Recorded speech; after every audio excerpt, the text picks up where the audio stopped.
I would imagine the NEP is one of the ways in which education is being reformed. So the thing is, we all want reformation, we do not want revolution. Let's look at it quite honestly. Who are the people who used to get transferred when you or I were younger? Government, yeah? The forces and bank. These were the three sectors where people would move. They had transferable jobs. Today, everybody moves based on opportunity. We were a certain people, we came from a certain civilization, and we continue to be the only living civilization. How much do we know about our civilization? Since you've asked me so many questions about nationalism, my grand uncle was the first finance minister of Free India. So we were the first truly holistic school that came in. We didn't have corporal punishment. We didn't have homework till grade 4. We still don't. So it was a very different way of looking at education. What do you think about NEP, new education policy? Now that different states have different opinions. Correct. For example, in Karnataka, they want to bring in SEP, state education policy. What do you think about this idea of every state having its own education policy and not adhering to one education policy? What do you have to say about it? So I think we have to look at it in two ways. One is, in our country, this education has always remained a state subject. So while the center is there, states have maintained their own curriculum. They've been able to develop what was based on their tradition, their culture. I mean, that's how it started out, where states had the individuality to create their own systems. However, I do think where we are going, the future of our country, we need to have a nationalized outlook, because a framework and something that works, because see, it's no longer how it was, where if you grew up in a particular city, you remain there for your entire life. It's not so, right? Today, Indians move all across India to make livelihoods for them, for better education for their children. So it's vastly changing. The demographic is vastly changing. And I think a policy that unifies all of us is something that is always welcome, right? So that a child that's being earlier, let's look at it quite honestly. Who are the people who used to get transferred when you or I were younger? Government, yeah? The forces and bank. These were the three sectors where people would move. They had transferable jobs. Today, everybody moves based on opportunity, right? So one of the factors that we need to remember is a child's education should not be limited to one particular space, or have an issue of not being able to join a school somewhere else. So schools that were started for government employees continue to function on that philosophy. You had the Kendra Vidyalayas for the forces, right? Everybody built a system so that when they had to transfer, they could go to a education system that factored everything in, right? It's not so now with the public sector, right? So I think we have to look at it holistically and see how, as a country, we can unify our people and still give them the freedom to move wherever it is that they want. Right. Now everything is politicized now. They say NEP is more of a saffron pinch to it. They say they are saffronizing the curriculum. So now that you're a director of a school, do you agree to that? Do you think NEP saffronizes the curriculum? When they say saffronize, they mean to say we are putting Hindutva into education. Do you agree with that? I think we have to be realistic on the education system we have today. It was an imperial education system that we had. The colonial education system that we had. Because the traditional Indian education system was the Gurukula. That's where we came from, right? And we got colonized, and then the system was created that where subjects were compartmentalized, right? And you studied whatever was developed for you, and it's continued to remain the same, right? Most countries have developed their own education systems over the course of the last 50 years. We have not done so. We have adopted, we have altered at the most, right? Now, what I have found as an adult is that I know there's a lot of political agenda when people say, something's being saffronized, something is being said, or, you're going to learn about things that are not needed, or you're pushing an agenda or whatever it might be.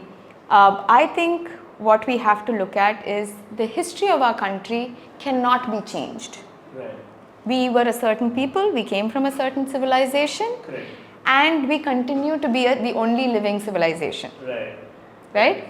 We learn about all of the civilizations that are no longer there. The Egyptian, the Mesopotamian. We remain. How much do we know about our civilization? It is not there in our books. Right? Don't you think that there has to be a judicial review to this? Because Article 25 to 28 doesn't allow you to teach our culture. Why? It's a good question we must ask. What is so damning about, unless... And it is, like I said, we are the only living civilization, right? The only way that you can, this is a colonial mentality. The only way you can erase a tradition, a cultural imbibe, is to disconnect you from your civilization. True. That's what systematically is being done. It's being done, right? So I know one of the things that when we talk about NEP, there's a big discussion that comes around regarding language. On saying that Hindi might not be accepted as the national language. We need to have our state languages that are highlighted. Which I absolutely agree in terms of the state language being highlighted. You need to be able to study it at whatever age. But my question usually always is, we are willing to teach in a foreign language, which is English. Yeah. That we have no issue with.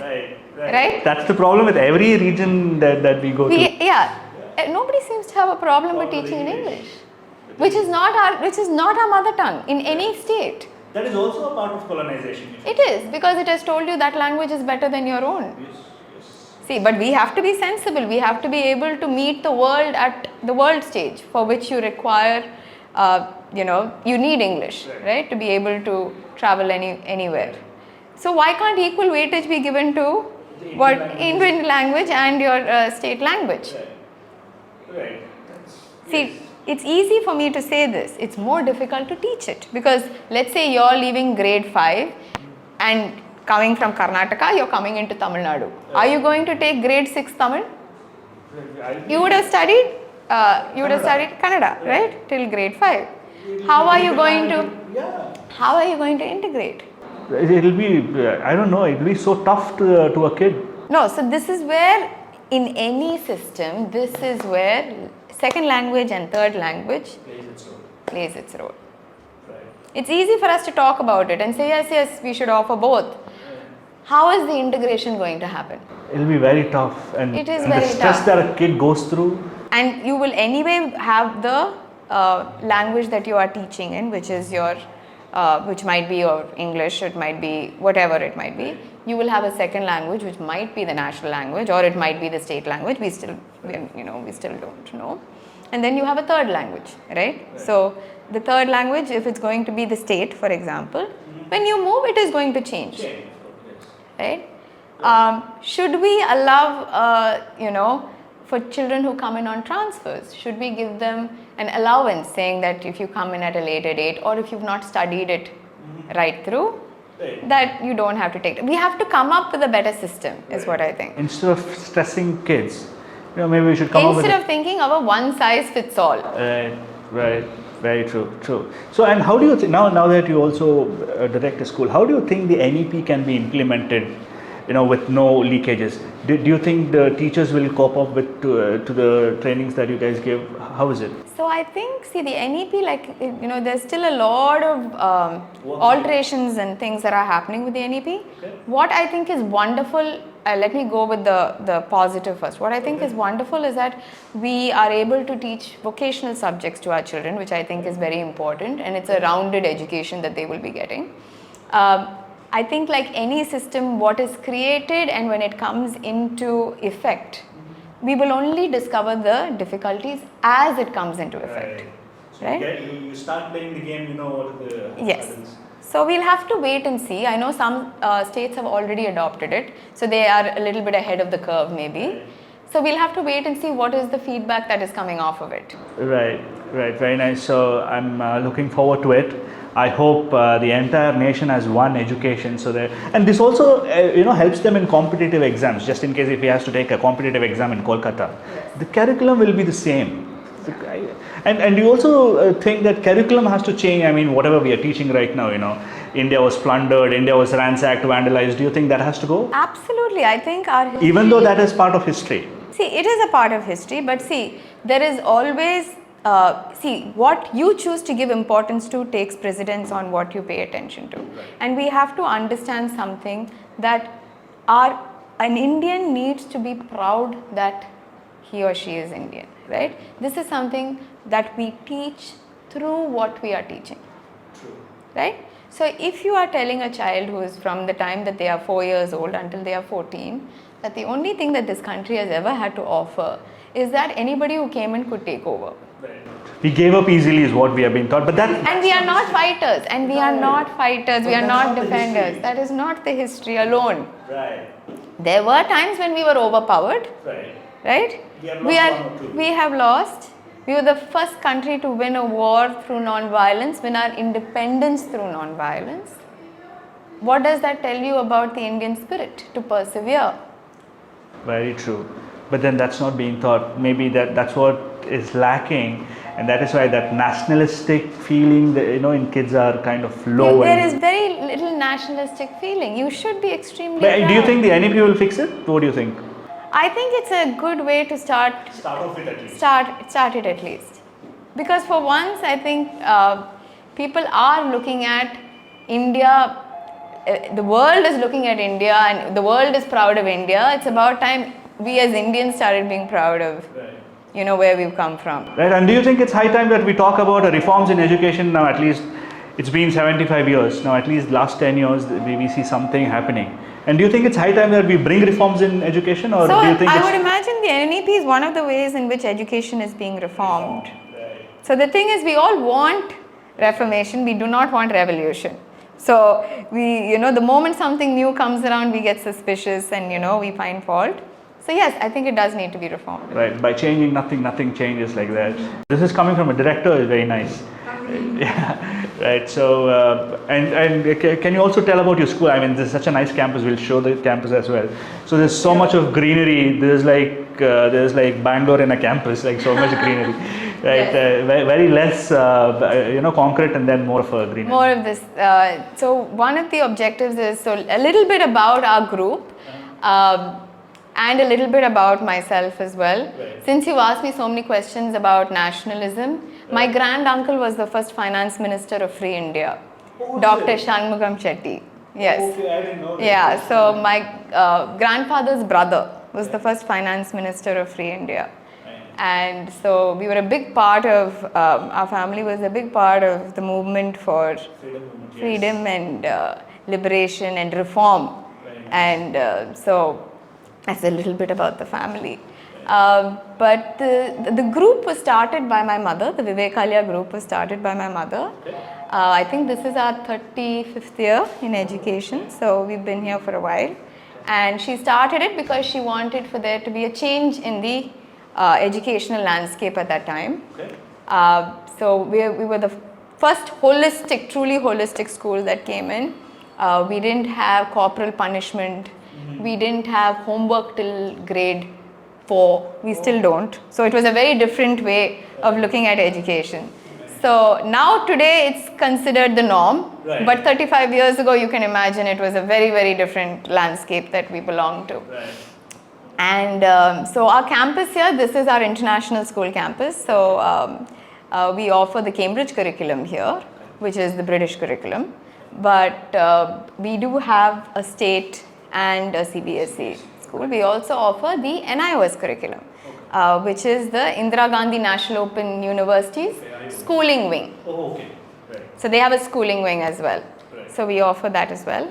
And the reason why our campus we chose for it to be the way it is we didn't want it to look like a school. Yeah. That was the first thing that... This is more of a resort kind of thing. So I said the first thing that when somebody, when we were discussing it, I was like, it should not look like a school.